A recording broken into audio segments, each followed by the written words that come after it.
This is your WXCO Daily News Roundup for Bull Falls Radio, 98.9 FM and 1230 AM in Wausau.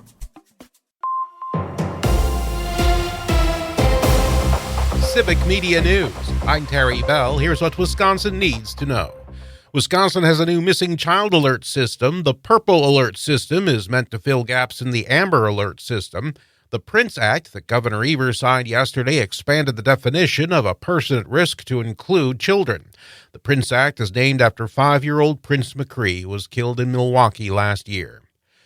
More than 1,000 road projects in Wisconsin are getting $174 million from the Department of Transportation. Local governments told the state which roads need the most work. Also this week, Wisconsin got $200 million from the federal government to fix or replace more than 150 roads and bridges.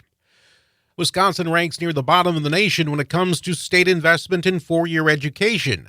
Universities of Wisconsin President Jay Rothman says that's a surefire way to lose top talent. I know enough about having managed highly talented people. Don't pay them, they will find someplace else to work. Rothman testified yesterday to a study committee which will spend the next several months looking into the UW system's problems and how to possibly solve them. Kamala Harris may be changing presidential campaigns in more ways than one. She's gained a lot of support from Democrats in a very short time. Hamline University political scientist David Schultz. And if she were to win, this changes the strategy where people might say, well, gosh, I don't have to declare 2 years in advance and go through all those battles. Voters tell pollsters they want shorter campaigns, but Schultz says that's easier said than done. Wisconsin voters may have as many as 6 choices for president in November. The Wisconsin Elections Commission says Cornel West and Robert F. Kennedy Jr., as well as Shiva Ira Dure and Claudia De La Cruz, all turned in paperwork this week. The WEC will now decide if they qualify to be on the ballot. Some reminders about Tuesday's Wisconsin primary election. It's a partisan primary, so you can only vote for candidates in one party. There'll be 5 parties to choose from. Election clerks say you should follow the prompts vertically when you find the space for your party. Clerks also say it's important to turn your ballot over to look for races or referendums on the back.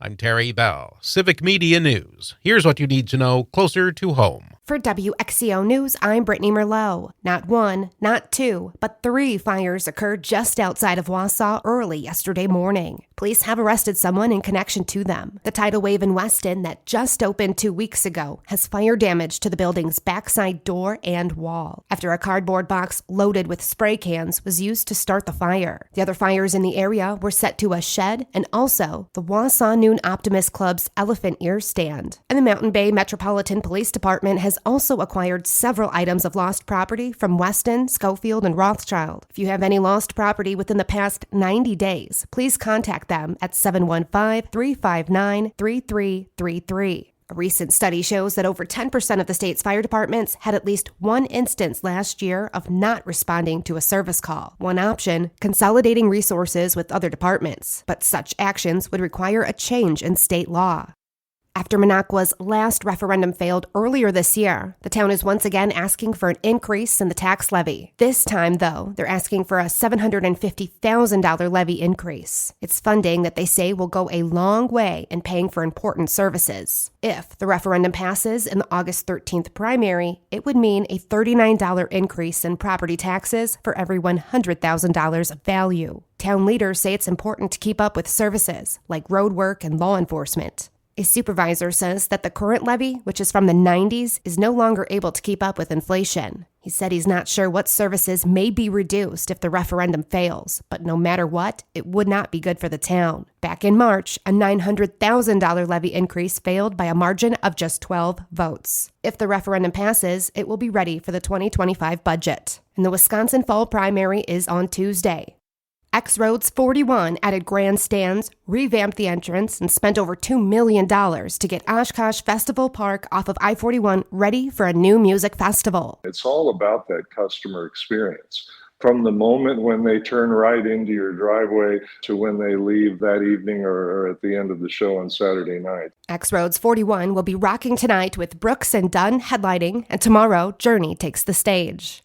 and you can help search for aquatic invasive species across the state on Saturday. The Wisconsin DNR and UW-Madison invite the public to help tomorrow from 8:30 to 12:30. Snapshot Day is a statewide effort to protect Wisconsin's streams, lakes, and wetlands by monitoring designated sites for invasive plants and animals. Register online by today. All ages are welcome, and an adult must accompany all minors.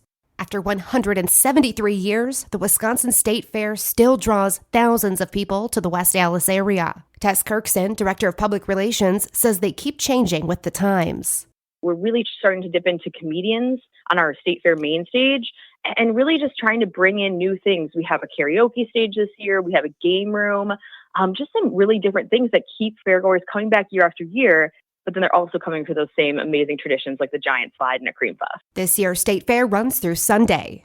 And the Calvary Baptist Church in Rhinelander is hosting their 16th annual neighborhood yard sale this weekend. Starting tomorrow, 8 a.m. to 2 p.m., all of the proceeds will go to Operation Christmas Child, which is a program that provides presents for children overseas and in developing nations. To find out more information or to donate items, email calvary@newnorth.net. And that's what you need to know. I'm Brittany Merlot for WXCO. The Brewers come home. Hi, I'm Mike Clemens with sports. The Brewers back in action tonight in Milwaukee against the Cincinnati Reds. The Crew coming off a 3-game sweep of the Braves, beating them 16-7 yesterday in Atlanta. 20 hits, 6 home runs in just the first 5 innings, 2 from rookie Jackson Chourio. Manager Pat Murphy. Yeah, I couldn't be happier for Jack. I mean, he's just coming into his own, you know what I mean, and letting his talent play and not dwelling on the failures and bouncing back after that. So really pleased with him. NFL, the Packers head to Cleveland to play the Browns in their first preseason game. Kickoff tomorrow afternoon at 3:25. 6'6" Roger Stona got a tryout as a defensive end in the Packers rookie minicamp this spring. Last night during the Olympics, Stona won a gold medal for Jamaica by throwing the discus 70 meters, setting a new world record. I'm speechless, to be honest. Just enjoying the moment. I'm in good shape right now. All I just needed to do is get a good release, find that angle. I mean, it was great. Nothing to lose. That's Roger Stona with Sports. I'm Mike Clemens. On your entertainment beat, I'm Pete Schwaba. Stranger Things relies a lot on CGI and special effects. Take away those elements of the show, and what do you have? A new Broadway version. Stranger Things: The First Shadow is a prequel for the show and headed to America. The story is set 25 years before the TV version begins. The show opened in London in 2023 and has been a big success, winning an Olivier Award for Best New Play. The First Shadow will open in New York next spring. Not sure if you've heard the news, but it's all ball bearings nowadays. Also, there will not be another Fletch film. Greg Mottola, director of 2022's Fletch reboot Confess Fletch, that starred John Hamm, says there was a sequel in the works, but it will not go forward. The director says the change of direction on the project is due to new leadership at Miramax. Mottola, who also directed Superbad, says the Fletch curse got him. For what it's worth, I charged this entire beat to the Underhill's credit card. 3 Taylor Swift shows were canceled due to a terrorist attack threat. The Associated Press reports that authorities in Vienna, Austria apprehended 2 men, one of them the 19-year-old ringleader. The canceled shows were for August 8th, 9th, and 10th, and those with tickets will get a full refund.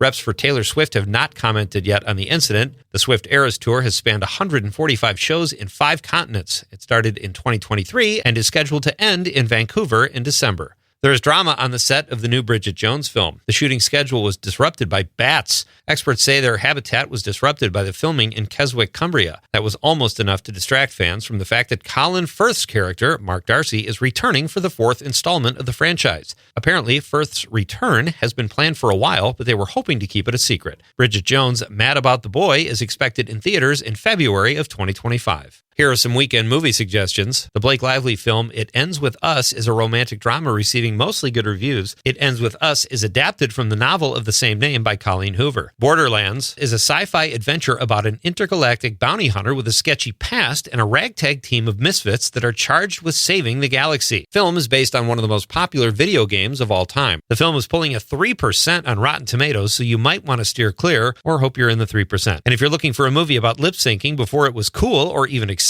check out Girl You Know It's True, a documentary about Milli Vanilli's meteoric rise up the music charts, which culminated with 3 #1 hits, none of which they sang. The biopic takes a good look at what the lives of Milli and Vanilli were like before and after the fall, and it's pulling a 92% on Rotten Tomatoes. Let's go to the movies. For more showbiz fun, tune into Nightlight with me, Pete Schwaba, weeknights from 7 to 9 p.m. on the Civic Media Radio Network. Mostly cloudy today. We may catch a sprinkle or two this afternoon with a high right around 65 this afternoon. The wind out of the northwest at 15 to 25. Tonight into the mid-40s. Tomorrow partly cloudy, low 70s on Sunday. Sunny with a high in the mid to upper 70s. I'm meteorologist Sean Cable. Right now it's 57. That's your WXCO Daily News Roundup from Civic Media. Subscribe to this podcast on Spotify, Apple, or wherever you find your podcasts. Find more news at bullfallsradio.com.